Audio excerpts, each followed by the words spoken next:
बिस्मिल्लाहिर्रहमानिर्रहीम। अस्सलाम वालेकुम। स्क्रीन बोलती है सईद अब्बास आपसे मुखातिब हूँ।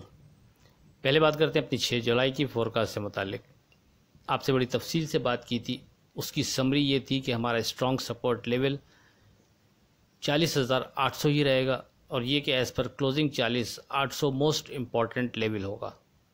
अगरचे 40,800 के लिए 40,800 के नीचे विथ वॉल्यूम ट्रेड पर भी मोहतात रवैया बेहतर रहेगा, पर ख़ास तौर पर 40,800 से नीचे की क्लोजिंग मार्केट के लिए एक नेगेटिव साइन होगा, लेकिन ऐसा होना इन्वेस्टर के लिए पॉजिटिव साइन होगा। इस पर बात पहले भी कर चुका हूँ। अगर खुदा न खास्ता मार्केट नीचे आती है और क्लोज नीचे होती है तो उसके बाद इस पर बात मज़ीद करेंगे। मार्केट ने 41,102 का लो बनाया और फिर बढ़कर 41,334 का हाई बनाया। क्लोज 41,167 पर हुई। याद रहे 10:41 पर जब इंडेक्स 41,334 का हाई बनाने के बाद 41,209 पर ट्रेड कर रहा था, आपसे व्हाट्सएप पर वाज़े बता दिया था कि देखें मार्केट एक बार फिर ऊपर आई भी तो हमारे उसी इंडेक्स जो आपसे मुसलसल 3-4 दिन तक डिस्कस होता रहा 41,300 के करीब आ सकी। तो अब जब तक मार्केट 41,300 के ऊपर सस्टेन नहीं करती उस वक्त तक एहतियात करें। मार्केट की बेहतरी के लिए ज़रूरी है कि मार्केट कम से कम 41,300 के ऊपर सस्टेन करे और वॉल्यूम भी जनरेट हो, तो फिर कुछ बेहतरी की उम्मीद की जा सकती है।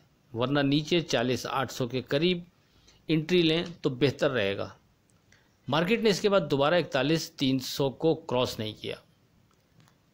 अगर टुडे स्क्रिप्ट की बात करें तो आपको टोटल 12 स्क्रिप्ट कोट किए, उनमें से दाऊद हरकोल इसमें ट्रेड नहीं हुआ, तो 11 स्क्रिप्ट में से 8 स्क्रिप्ट पॉजिटिव रहे और 3 स्क्रिप्ट ऐसे थे कि जिन्होंने दिया गया स्टॉप लॉस ब्रेक करके नीचे ट्रेड कराया। अगर आज के स्क्रिप्ट के स्टॉप लॉसेस पर आप एक नज़र डालें तो TRG 76 का आपको स्टॉप लॉस कोट किया, इसका आज का लो 76.15 रहा। Pakistan refinery 1690 stop loss quote किया, इसका आज का लो 17.15 रहा। UBL 112.85 स्टॉप लॉस कोट किया, इसका आज का लो 113.10 रहा। FCEPL का 67 स्टॉप लॉस कोट किया, इसका आज का लो 67 रुपीज़ 7 पैसे रहा। फैसल बैंक 2390 आपको स्टॉप लॉस कोट किया, इसका आज का लो 24 रुपये रहा। शेल का आपको 119 रुपये 70 पैसे स्टॉप लॉस कोट किया, इसका आज का लो 120 रुपये 25 पैसे रहा। अब चलते हैं अपनी 7 जुलाई की फोरकास्ट की तरफ।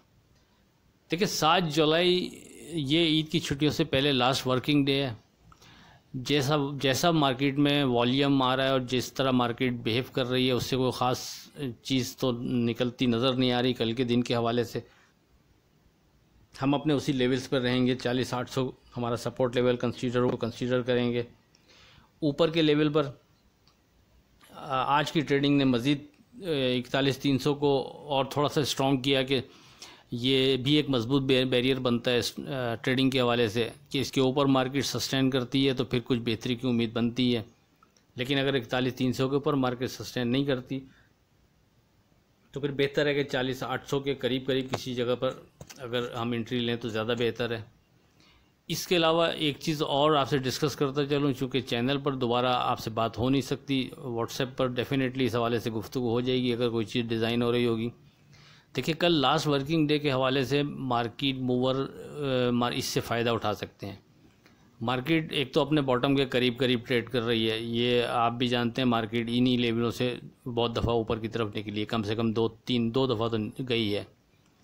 तो कल अमूमन ऐसे जब छुट्टियां आ रही होती हैं तो उससे पहले लोग कोशिश करते हैं अपने सौदे नील करके पोजीशन थोड़ी सी अपनी हल्की रखने की, कि आने वाले दिनों में पता नहीं कोई ऐसी न्यूज़ ना आ जाए, बैड न्यूज़, जिसकी वजह से कोई मसाइल बढ़े हैं। तो मेरा नहीं ख्याल कि कल के हवाले से कोई चीज़ सामने छुट्टियों में एक्सपेक्टेड हो सकती है, बल्कि मैं जिस तरह देख रहा हूँ कि हो सकता है कि मार्केट मूवर अगर तो कल 41,300 के ऊपर मार्केट को सस्टेन कराता है और मार्केट में वॉल्यूम आता है तो फिर हो सकता है कि एंड में मार्केट को क्लोजिंग एक अच्छी क्लोजिंग करके मार्केट चली जाए। और अगर मार्केट एक अच्छी क्लोजिंग करके जाती है सपोज़, तो अगर ईद की छुट्टियों में कोई ऐसी न्यूज़ आ जाती है जो मार्केट के लिए पॉजिटिव होती है, मुझे नहीं मालूम, लेकिन मैं आपको मिसाल के तौर पे कि IMF के वाले से कोई ऐसी न्यूज़ आ जाए, कोई ऐसी जिसकी वजह से जो मार्केट पर असरअंदाज हो रही हो, तो मार्केट की ओपनिंग फिर गैप से हो जाएगी। तो ये चीज़ इस तरह डिज़ाइन हो सकती है।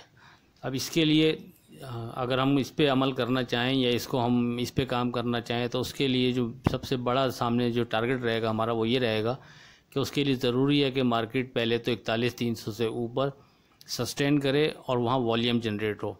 अगर वहाँ सस्टेन करती है, वॉल्यूम जनरेट होता है, तो हम 41,300 को सामने रखते हुए फिर इस हवाले से अगर ट्रेड बनाना चाहें तो बना सकते हैं। यानी अगर हम ट्रेड बनाते हैं इस उसमें के आने वाले दिनों में या मार्केट की क्लोजिंग अच्छी करके जा सकता है जो भी मार्केट मूवर है, तो उसके लिए फिर ज़रूरी होगा कि मार्केट फिर 300 के बिलो या आप उसको थोड़ा सा मार्जिन दे लें, वही 280 कर लें कि उसके बिलो फिर मार्केट दोबारा ट्रेड ना कराए। अगर तो ऐसे होता है मार्केट उसके नीचे दोबारा ट्रेड नहीं कराती और 300 के ऊपर सस्टेन करके और ग्रेजुअली ऊपर ही चलती है, तो फिर क्लोजिंग डेफिनेटली एक अच्छी आ सकती है। और उसके बाद फिर ईद की छुट्टियों में अगर कोई पॉजिटिव न्यूज़ आ जाती है तो ओपनिंग गैप से हो सकती है। एक सिनेरियो तो ये बनता है। मेरे ख्याल से चीज़ क्लियर होगी कि अगर इस सिनेरियो पे कोई अमल करने जा रहा है तो उसके लिए ज़रूरी है कि फिर वो 41,300 पर ड्यूरिंग फोकस रखेगा। 41,300 के ऊपर मार्केट सस्टेन करती है, वॉल्यूम जनरेट होता है, तो हम इस हवाले से सोच सकते हैं। अगर ऐसा नहीं होता तो फिर इस हवाले से सोचना कोई इतना ज़्यादा बेहतर नहीं होगा। और अगर ऐसा होता भी है और हम इस पर अमल करने जाते हैं तो फिर कम से कम 41,300 41,280 के नीचे फिर विद वॉल्यूम मार्केट ने ट्रेड नहीं कराना चाहिए। अगर फिर कल ऐसा होने के बाद ऊपर के बाद फिर नीचे मार्केट ट्रेड शुरू करा दे और फिर वॉल्यूम जनरेट होने लगे नीचे, तो फिर बेहतर है कि आप पोजीशन स्क्वायर कर लें, ताकि खुदा न खास्ता अगर मार्केट फिर ऊपर नहीं गई तो फिर ये नीचे की तरफ जाते हैं तो फिर ये हमारे सपोर्ट लेवल 40,800 के करीब जा सकते हैं, फिर हम वहाँ बाय करेंगे। तो एक चीज़ तो ये इस तरह बनती है। अब ये आपसे अभी डिस्कस इसलिए कर रहा हूँ, ये प्री मैच्योर है, ज़रूरी नहीं कि ऐसा हो, लेकिन अगर ऐसा होता है तो आपसे ये बात हो नहीं सकेगी, इस वजह से इसको आपसे अभी डिस्कस कर लिया। बहरहाल सेफ ट्रेड के लिए हम 40,800 के हिसाब से सपोर्ट लेवल को कंसीडर करते हुए ट्रेड करेंगे और ऊपर 41,300 के ऊपर सस्टेन करने पर मार्केट कुछ बेहतरी की जोन में रहेगी। लेकिन उस सूरत में भी हमारा जो ड्यूरिंग लेवल होगा, सपोर्ट लेवल, हम उसको 41,300 और 41,280 ही कंसीडर करेंगे, तो सेफ ट्रेड के लिए ये बेहतर रहेगा। अब चलते हैं today script with stop loss की तरफ। TRG still positive 76 inch, stop loss 78 के ऊपर strong zone. Lot chem still positive 25 inch, stop loss 26 के ऊपर strong zone. NCPL 1690 inch, stop loss 1750 के ऊपर strong zone. Shell still positive 120.90 के नीचे, स्टॉप लॉस 123 के ऊपर स्ट्रॉन्ग जोन। तारिक गिलास 104 के नीचे, स्टॉप लॉस 106 के ऊपर स्ट्रॉन्ग जोन। बाइफो 71 के नीचे, स्टॉप लॉस 73 के ऊपर स्ट्रॉन्ग जोन। FFC 108.85 के नीचे, स्टॉप लॉस 110 के ऊपर स्ट्रॉन्ग जोन। पेस 290 के नीचे, स्टॉप लॉस 330 के ऊपर स्ट्रॉन्ग जोन। यूसुफ वीविंग 490 के नीचे, स्टॉप लॉस 530 के ऊपर स्ट्रॉन्ग जोन। आखिर में इस दुआ के साथ अल्लाह हाफिज़ के खुदा आपके कारोबार को में बरकत अता करे। इलाही आमीन। अल्लाह हाफिज़।